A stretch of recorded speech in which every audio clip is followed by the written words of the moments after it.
Hello everybody, welcome back to 3 News Now. I'm Stephanie Haney. This is where we give you your top headlines, trending topics, and what we're working on for you right now ahead of our TV shows tonight. I'll let you know what's happening right now. Today is the final scheduled hearings before the House Judiciary Committee related to the impeachment inquiry concerning President Donald Trump. The Judiciary Committee is expected to vote on whether or not to adopt the articles of impeachment against the president any moment now, before it would then go to a full House vote, and then the full House vote will decide whether or not President Donald Trump is impeached. So that is happening right now, and as soon as that vote happens, we will of course take you right there. All right, now to the things that are trending and the top headlines right now. In just a moment, I'll be breaking down that $25 million settlement related to Harvey Weinstein, who's been accused of sexual harassment and rape by more than 30 women. And then we're going to bring in 3 News sports analyst Ben Axelrod. We have a lot to cover with Ben today, tons of sports news happening. We're going to be talking about trade talks of Cleveland Indians shortstop Francisco Lindor, as well as pitcher Kluber. And then we're going to talk about Jarvis Landry and how he has been nominated for a very big award in the NFL.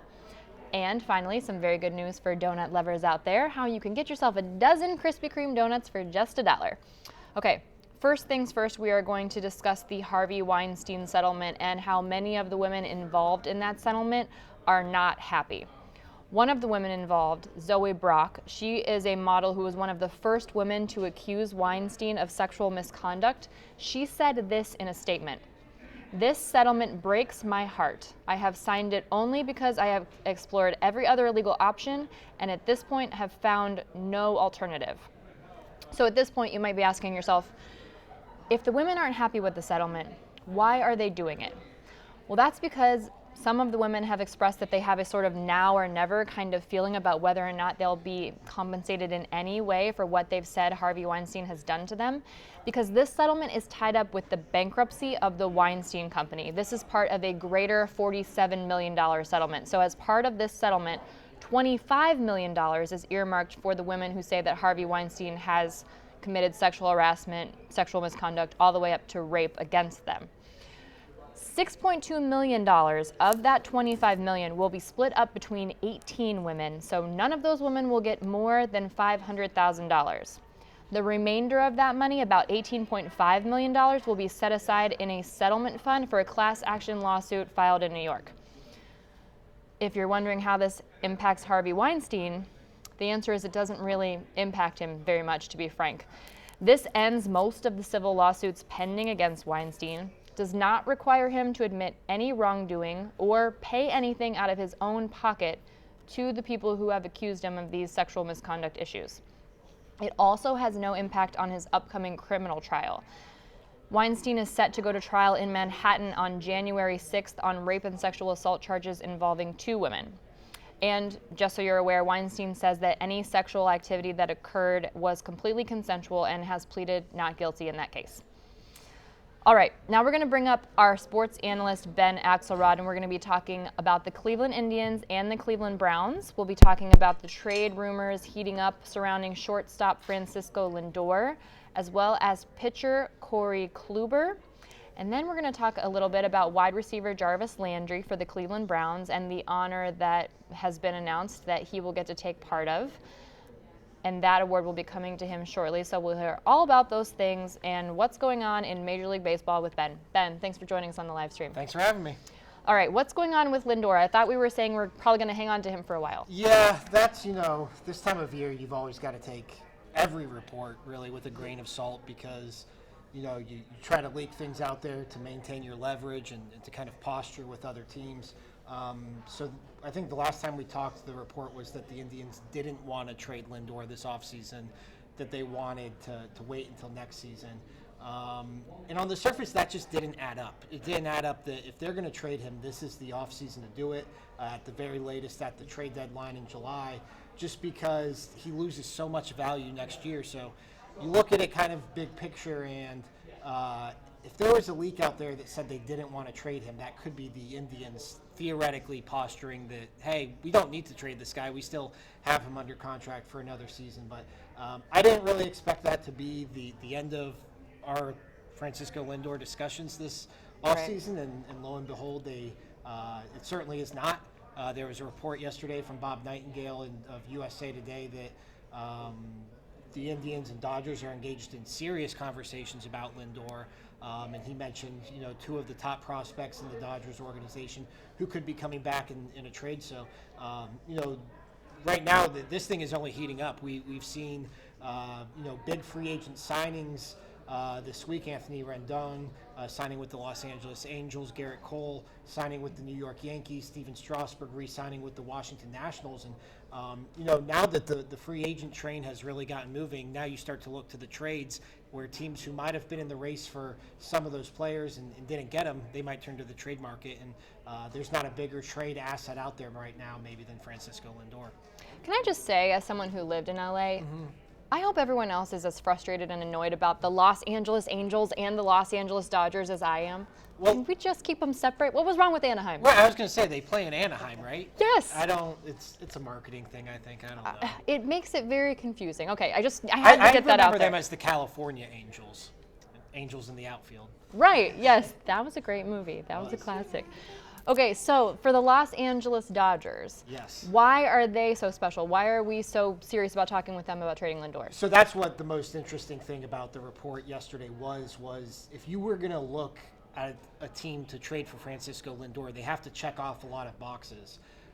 And, two of the biggest boxes would be, really, the three big boxes would be they need a shortstop, which the Dodgers do. They have a shortstop, but they could upgrade that position in their lineup. They have to have the financial means to theoretically sign Lindor to this massive $300 million, maybe $400 million contract that he's going to be due either as soon as he gets traded or a couple of years from now.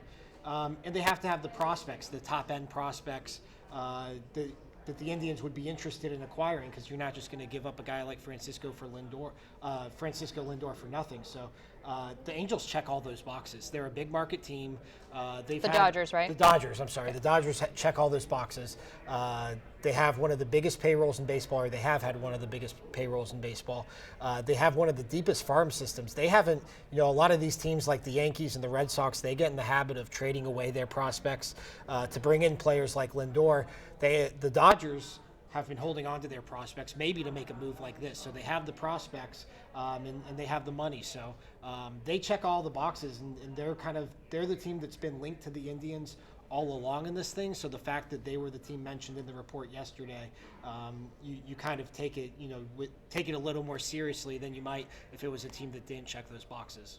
Okay, so for the casual baseball fan like myself, explain to me the farm system and why that's such a big factor here. Okay, so every team has, they have their major league team, their 25 players, but you also have a farm system or a minor league system, which is, the three core teams, your single A, your double A, and your triple A. Then you have some rookie teams and teams like that. You have a ton of players under contract, not aside from the 25 guys who are on your roster. So, in football, like when the Browns traded for Odell Beckham Jr., the big thing they gave up was a draft pick, right? You're always looking toward the future and what you can get, because it's so rare you find those player-for-player swaps that add up, and it's kind of the same thing in baseball. But in baseball, instead of trading for draft picks, what teams trade for are other teams' prospects, because those are guys you're already able to scout. It's guys that you know what you're getting. The baseball draft is just so different in terms of the way it's set up. So, we've seen the Indians go through this before when they traded CC Sabathia to the Milwaukee Brewers in 2008. They got back two prospects, one of which was Michael Brantley. This is really kind of the most common things. And the weird thing is, a lot of times it works out for these teams acquiring the prospects more than it works out for the team acquiring the superstar. So the Indians are talking to the Dodgers right now about their top two prospects. One's a shortstop named Gavin Lux, who's the number 2 prospect in all of baseball. So this is one of the hottest commodities out there as far as a young player you could get back. And then the other is a pitcher named Dustin May, who's not as highly touted, but he's still a pretty highly touted player, and who's pretty much ready to start right away and play right away. So these are two guys who, they're young guys. They're certainly not as established as Francisco Lindor. Neither of them have serious major league experience, but they're also two guys who are highly thought enough right now that if the Indians were to trade for them, they could be in the opening day lineup in April. So this Lux could maybe be the upcoming Lindor potentially? He's a shortstop too. He's a shortstop, second baseman. I don't know what he's better suited to play in the major leagues, but the Indians have a hole at second base right now, and if they trade Lindor, obviously they'll have a hole at shortstop as well. So yeah, I mean, so Lux, potentially. Yeah, and Lux is the number 2, like I said, number 2 prospect in all of baseball according to MLB.com. And this far along, last year he was playing in AAA already, which is kind of the last step before you make that jump to the major leagues. If the Indians were to acquire him, I would expect him to be on the team sooner rather than later.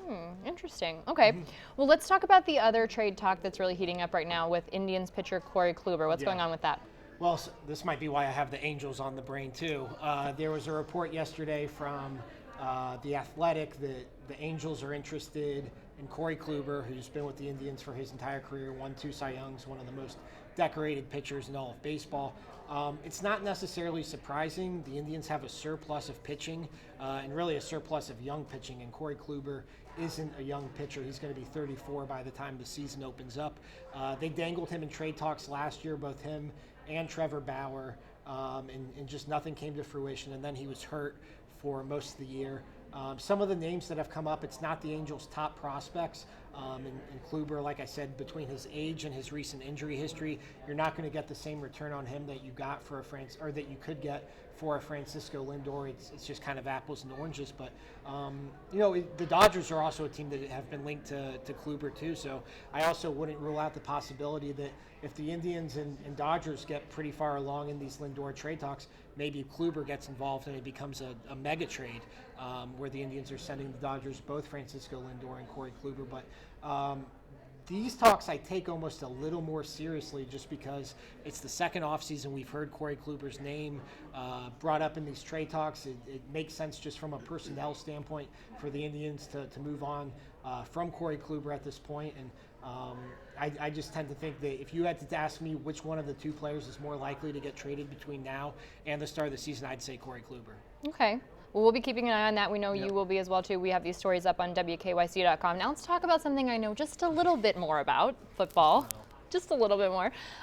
Cleveland Browns wide receiver Jarvis Landry, he learned he got a pretty big award coming his way today. Yeah, that's today the NFL, all 32 teams announced their nominees for the Walter Payton Man of the Year Award, which is it's an annual award that is given to one player, but each team also gives a nominee, and you just think of an NFL roster has 53 guys, more than that over the course of a season with injuries and cuts and trades and all of that. So for the Indians to pick out Jarvis Landry to be their representative for this is a pretty big deal for Jarvis. And we've seen on the field he's really been the heart and soul of this Browns team. He's for as many times we've talked about this team being disappointing on the field, he's been one of the more pleasant surprises and a guy who's playing even above his own level, which is a pretty high level. And then off the field, he's involved heavily and is one of the really public faces as far as fighting cystic fibrosis. He's been involved, I know, in a lot of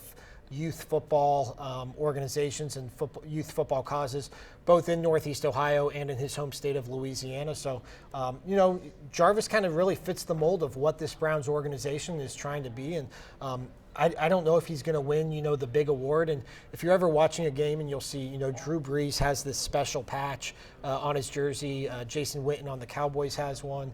Eli Manning has one. J.J. Watt has one. Those are guys who have won the award for the whole NFL. The whole league. And there's only 5 active players who have done it because so often it goes to guys who are older and kind of more experienced. Jarvis is only 27, only in his 6th year in the NFL. So if he were to win that award, he'd get that cool patch to wear the rest of his Browns career and NFL career. And it'd be a huge honor. That would be cool to see for sure. And there's also a competition going on as a part of this. Yes. Nationwide's 5th annual charity challenge. Yes, the hashtag is a little tricky, but basically all 32 nominees who were nominated for this, they have their own specific hashtag, and Jarvis's is hashtag WPMOY Challenge Landry.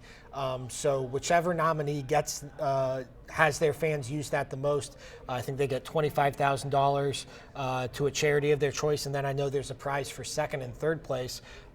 We know how rabid Browns fans are. I mean, we've seen, I think last year the big deal was there was a big vote for most diehard fan base or best fan base, and Browns fans overtook that thing. I go back to 2011, Payton Hillis they used to vote on who would get the cover of the Madden video game, and Browns fans completely overtook that vote and got Payton Hillis on the Madden cover. So if we promote this enough, if the Browns promote this enough, and probably especially if Jarvis Landry promotes it enough, I certainly wouldn't be surprised to see Jarvis Landry at least finish in the money, if not win the whole thing. If there's one thing we can do here in the Browns fandom, it is tweet. And hashtag. And hashtag. Tweet and hashtag. That's between December 12th, which is today, and January 12th. So we can help get $25,000 to the charity of Landry's Choice. Definitely. So I think we should try and do that. All right. Thanks, Ben. We appreciate it. Thank you. Okay, and to end things on a sweet note for you all, today is the day of the dozens, being 12/12, December 12th. So Krispy Kreme is taking the opportunity to give you a dozen donuts for $1. There is a little catch, though. You first have to buy a dozen donuts at regular price, and then you can get a dozen of the original glazed Krispy Kreme donuts for $1. That's today at participating locations. We have the link in the story on WKYC.com, so you can go check out where those participating locations are so that you don't show up and find out, hey, they're not doing the Day of the Dozens at your preferred Krispy Kreme location. So make sure you check that out. Thank you so much for joining us here on 3 News Now. We appreciate you being a part of the comments here, weighing in. We always want to know your perspective and your opinion. Let's keep this conversation going. You can tweet me directly at _Stephanie Haney. You can also message me on Instagram, and always message me in the comments here as well. I take a look at all of the comments on every stream. And if you're not already, make sure you like our Facebook page. That's at facebook.com/WKYC.channel3. And also our YouTube page at youtube.com/user/WKYCTV. While you're there, make sure you subscribe to our channel and click the bell so you get notifications every single time we go live so that we can hang out every afternoon here on 3 News Now. I'm Stephanie Haney. We'll see you tonight at 6, 7, and 11. Remember, you can watch those shows on Channel 3 over the air, but you can also stream them at WKYC.com and in our 3 News app. If you do not have our app yet, make sure you download our app so that you get those notifications there as well. I will see you tomorrow afternoon. Have a great day.